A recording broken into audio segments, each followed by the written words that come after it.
السلام علیکم، میں ہوں آپ کا ہوسٹ سید حسیب شاہ اور آپ لوگ دیکھ رہے ہیں مٹھا ٹی وی۔ تو چلیے چلتے ہیں آج کی کہانی کی طرف۔ اس دنیا میں کوئی ایسی جگہ نہیں جو خانہ کعبہ کی طرح مقدس اور مرکزی حیثیت رکھتی ہو۔ یہ مقام سعودی عرب وادی حجاز میں واقع ہے۔ روزانہ ہزاروں افراد 24 گھنٹے خانہ کعبہ کا طواف کرتے ہیں۔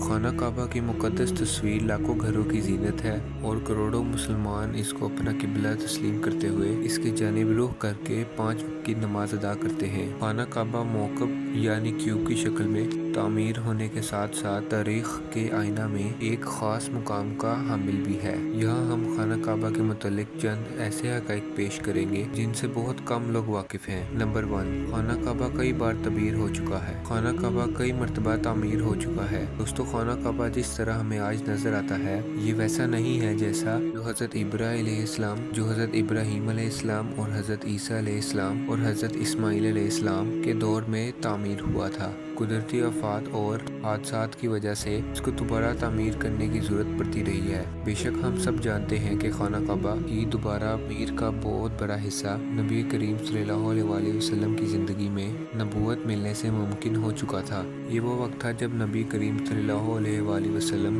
نے ایک بہت بڑی خون ریزی کو اپنی دور اندہی سے روکا تھا۔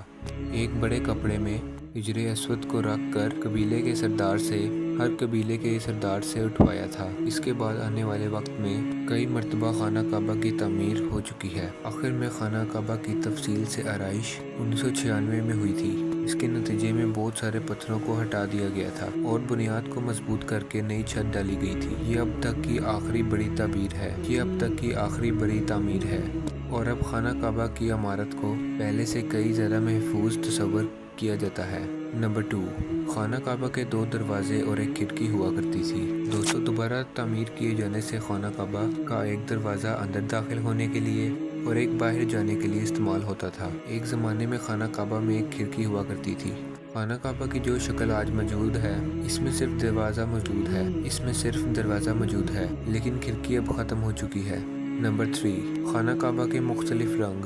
ہم لوگوں نے ہمیشہ خانہ کعبہ کو کالے رنگ کی کسوہ اور سونے کے دھاگوں میں دیکھنے کی ایسی عادت ہو چکی ہے کہ ہم اس کو کسی اور رنگ میں تصور بھی نہیں کر سکتے۔ یہ روایت عباسد، جن کے گھر کا رنگ کالا تھا، کے دور سے چلی آ رہی ہے۔ لیکن کبھی خانہ کعبہ مختلف رنگ سے ڈھکا رہتا تھا کے غلاف سے ڈھکا رہتا تھا۔ ان رنگوں میں ہرا، لال اور سفید رنگ شامل ہے۔ نمبر 4، خانہ کعبہ کی چابیاں ایک خاندان کی تعویل میں ہیں۔ فتح مکہ کے وقت نبی کریم صلی اللہ علیہ وآلہ وسلم کو خانہ کعبہ کی چابیاں دی گئی تھیں، لیکن بجائے اس کے کہ آپ صلی اللہ علیہ وآلہ وسلم چابیاں اپنے پاس رکھتے، آپ صلی اللہ علیہ وآلہ وسلم نے یہ چابیاں بنی شیبہ خاندان کے عثمان بن طلحہ کو واپس کر دی۔ اس وقت سے آج تک وہ ان چابیوں کے روایتی رکھوال ہیں اور نبی کریم صلی اللہ علیہ وآلہ وسلم کے نادر الفاظ کی روشنی میں یہ چابیاں ہمیشہ ان کے پاس ہی محفوظ رہیں گی۔ حضور اکرم صلی اللہ علیہ وآلہ وسلم نے فرمایا تھا، اے بنی طلحہ، یہ چابیاں روز قیامت تک تیری تعویل میں رہیں گی، سوائے اس کے کہ وہ زور زبردستی غیر اخلاقی طریقے سے تجھ سے چھین لی جائے۔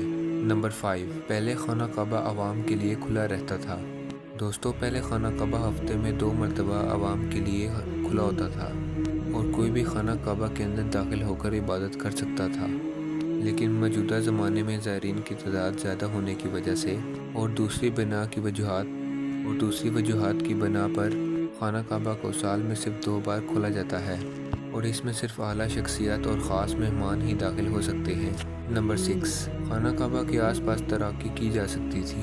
تو خانہ کعبہ کے وادی کے نچلے حصے میں ہونے کی وجہ سے دیگر مسائل میں سے ایک مسئلہ یہ بھی تھا کہ جب بارش ہوا کرتی تھی تو وادی میں سیلاب آ جایا کرتا تھا۔ یہ مکہ جیسے شہر کے لیے کوئی انوکھی بات نہیں تھی، لیکن یہ بات دوسرے مسائل کی وجہ بنتی تھی۔ بارش کے آخری دنوں میں خانہ کعبہ پانی میں ڈوبا رہتا تھا۔ یقیناً یہاں پہ آپ کے ذہن میں ایک سوال آتا ہوگا کہ کیا اس وجہ سے طواف کعبہ رک گیا تھا؟ ہرگز نہیں، مسلمانوں نے کعبہ کے ارد گرد تیراکی شروع کر دی تھی۔ نمبر 7، تزئین و آرائش کروانے والوں کے حکمران کی تختی۔ کئی سال تک بہت لوگ اندازہ لگاتے رہے کہ خانہ کعبہ اندر سے کیسا نظر آتا ہے۔